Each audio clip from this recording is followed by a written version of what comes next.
Bienvenue à la séance publique du Conseil municipal du 6 juin 2022. Récemment, la Ville a réalisé les états financiers qui, cette année, ont été déposés plus rapidement que par le passé.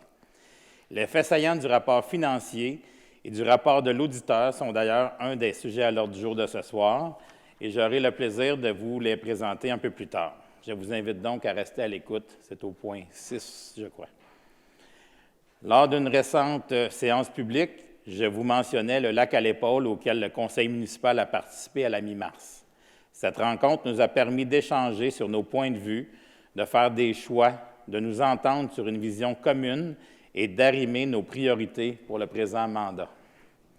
C'est un exercice important qui a lieu lorsque les élus sont bien intégrés et qu'ils comprennent les rouages municipaux.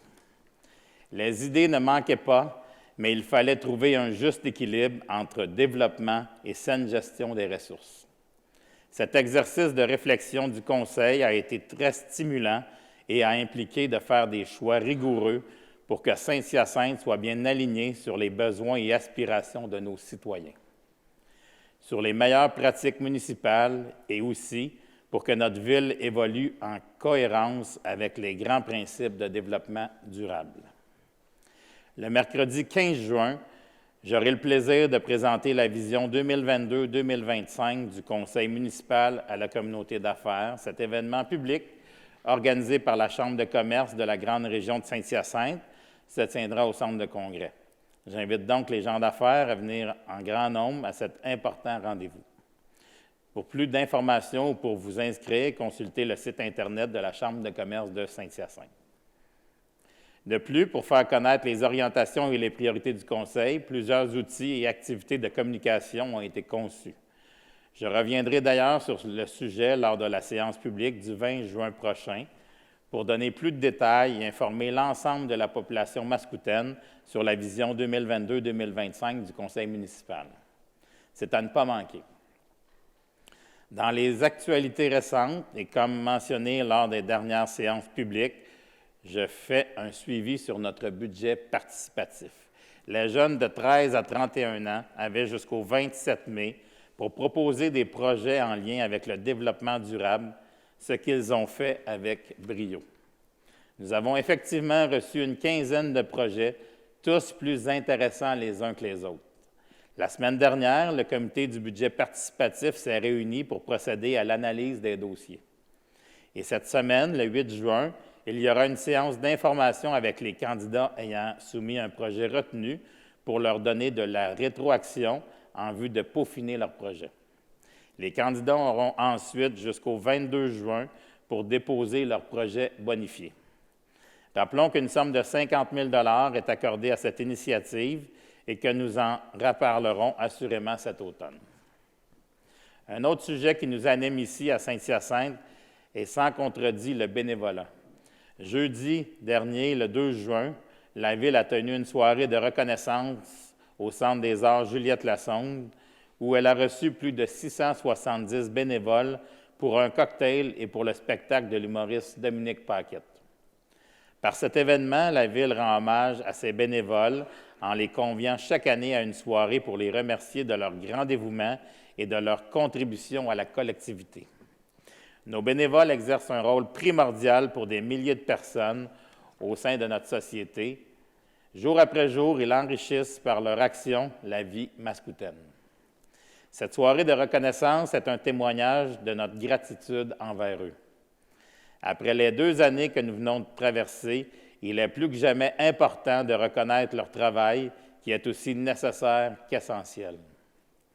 Nous pouvons être fiers de la qualité de nos bénévoles et de leur implication constante. Pour voir les photos de cette soirée, rendez-vous sur notre page Facebook de la Ville. Par ailleurs, je tiens à souligner que cette année, le plan d'intervention de l'engagement bénévole de la Ville a fait l'objet d'améliorations. L'une de ces améliorations est la mise en place de 2 soirées distinctives de reconnaissance des bénévoles. La seconde soirée de reconnaissance, qui aura lieu le 20 octobre 2022, sera notamment l'occasion d'honorer une personne qui s'est distinguée dans chaque district dans le cadre du mérite municipal mascoutin. Demain, ce sera la dernière journée de la Semaine québécoise des personnes handicapées. Chaque jour, la Ville de Saint-Hyacinthe vous invite à réfléchir à des gestes simples que vous pourriez réaliser. Saisissez toutes les occasions qui se présentent. Ne sous-estimez pas votre rôle. Vos actions et vos gestes peuvent aider une personne. Une société plus inclusive, un geste à la fois, c'est ce que nous souhaitons. De son côté, la Ville met en œuvre un plan d'action afin de réaliser des mesures concrètes qui répondent aux besoins des personnes touchées en matière d'emploi, de communication, de sécurité, de loisirs, etc. Depuis l'an 2000, nous avons réalisé plus de 150 actions qui renforcent la volonté d'équité et d'inclusion afin que tous puissent participer activement à la vie municipale. Et quoi de mieux pour souligner cet engagement que de tenir un tournoi de tennis en fauteuil roulant? En effet, du 9 au 12 juin, la Ville sera l'hôte de l'Omnium international de Saint-Hyacinthe, présenté par Parasport Québec, une occasion unique pour tous les joueurs de tennis en fauteuil roulant de la province.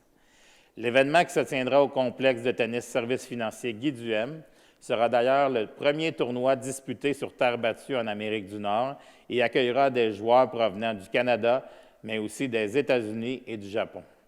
Souhaitons la meilleure des chances à tous les participants. Restons dans les nouvelles sportives. Soulignons tout d'abord la formidable feuille de route de l'entraîneur et fondateur du club de judo de Saint-Hyacinthe, M. Louis Graveline, qui est entré dans l'histoire du judo canadien en devenant le premier récipiendaire du prix Contribution de toute une vie de Judo Canada. Louis Graveline a commencé le judo comme athlète en 1963 avant d'entamer sa carrière d'entraîneur quelques années plus tard, au début des années 1970. C'est au cours de cette période qu'il a fondé le club de judo de Saint-Hyacinthe. Au fil des ans, il a formé 80 judokas ceinture noire. Monsieur Graveline, toutes nos félicitations pour votre longévité et pour votre engagement exceptionnel auprès des sportifs mascoutins.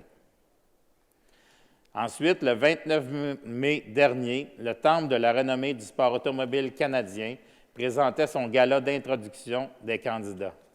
Dans les rangs des nouveaux élus au Temple de la renommée se trouvait le mascoutin Bertrand Godin. Actif depuis les années 1980, Bertrand Godin a connu une carrière bien remplie, parsemée de nombreux succès au grand plaisir des amateurs du sport. Monsieur Godin, félicitations pour un parcours fabuleux et pour cet honneur bien mérité.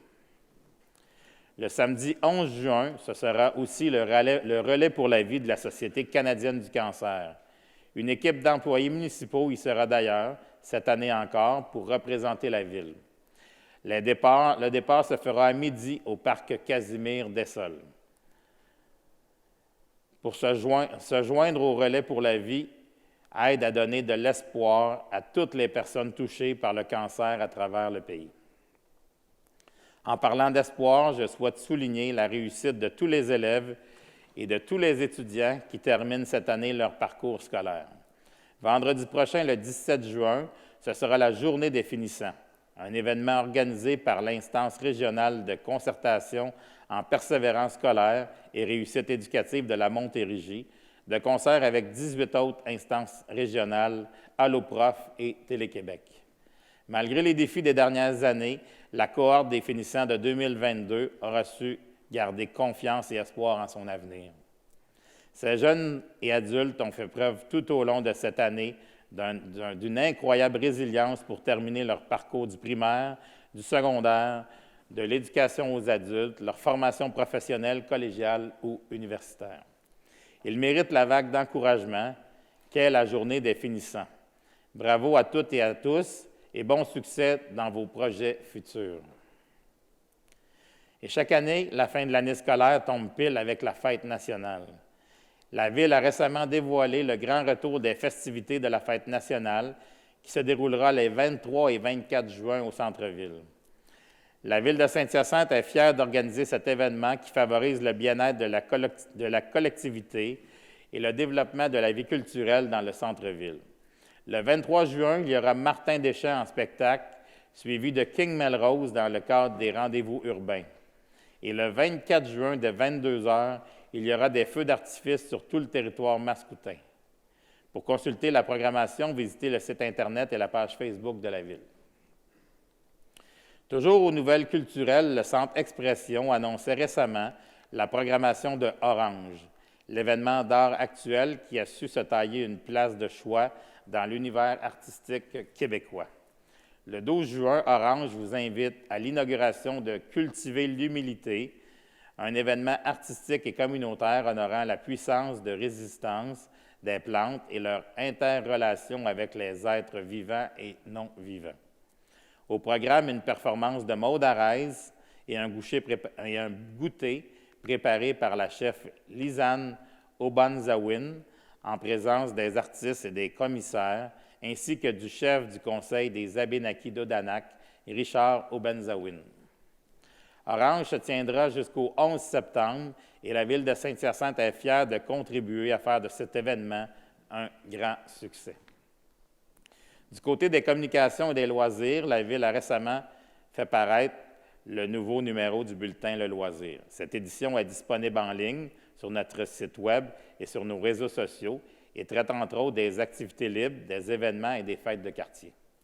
Pour terminer, notez que les inscriptions aux activités aquatiques estivales débuteront demain, le 7 juin.